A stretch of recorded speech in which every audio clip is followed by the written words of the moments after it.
Samajwadi party PDA यानी पिछड़ा दलित अल्पसंख्यक के बाद अब ब्राह्मणों में पैठ बनाने में जुट गई है।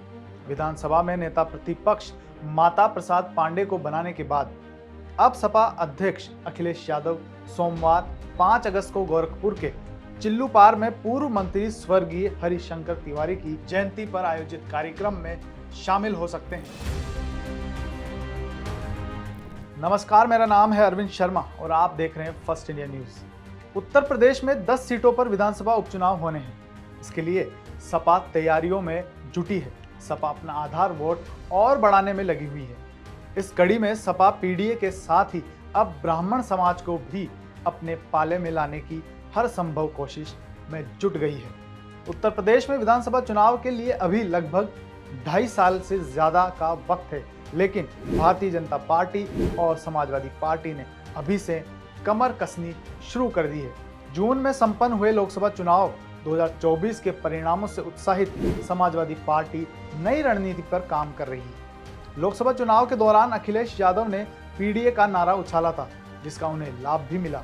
अखिलेश के पीडीए में पिछड़ा, दलित, अल्पसंख्यक, अगड़ा और आदिवासी को जोड़ने की कोशिश की गई थी। इस चुनाव में इसका असर भी दिखा, जहां खुद अखिलेश की पार्टी 37 सीटें जीतने में सफल हुई। वहीं उसकी सहयोगी भारतीय राष्ट्रीय कांग्रेस भी 6 सीटों पर पहुंच गई। इन सबके बीच अब 2027 की लड़ाई के लिए मंच तैयार हो रहा है।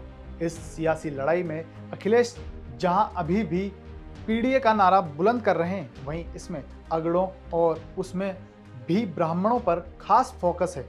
ऐसे में यह सवाल उठना लाजमी है कि क्या अखिलेश 2022 में की गई सियासी गलती दोहरा रहे हैं या 2027 के लिए इस पुरानी चाल का नए तरीके से लिटमस टेस्ट की प्लानिंग कर रहे हैं। राजनीतिक जानकारों का कहना है कि अखिलेश साल 2022 के विधानसभा चुनाव की रणनीति को साल 2027 के विधानसभा चुनाव की जमीन पर अभी से आजमाना चाहते हैं, ताकि आगामी उपचुनाव में इसका लिटमस टेस्ट हो पाए। दरअसल 2022 के विधानसभा चुनाव में अखिलेश ने ब्राह्मण कार्ड खेला और जनता में यह मैसेज देने की कोशिश की कि यह वर्ग बीजेपी से नाराज है।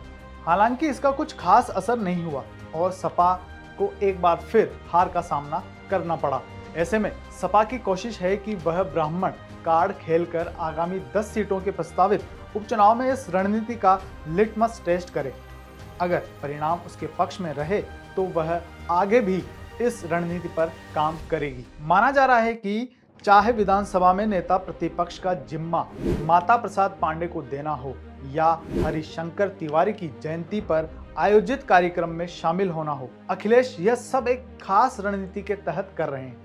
हरिशंकर तिवारी की प्रतिमा के मुद्दे पर सरकार से स्पष्ट तौर पर सिर्फ डिप्टी सीएम केशव प्रसाद मौर्य ने अपनी बात कही। हालांकि उन्होंने भी इसे ये गोरखपुर वाले जाने कहकर बात को टाल दिया। ऐसे में यह देखना दिलचस्प होगा कि अखिलेश की पुरानी रणनीति और नई चाल का बीजेपी क्या जवाब देती है।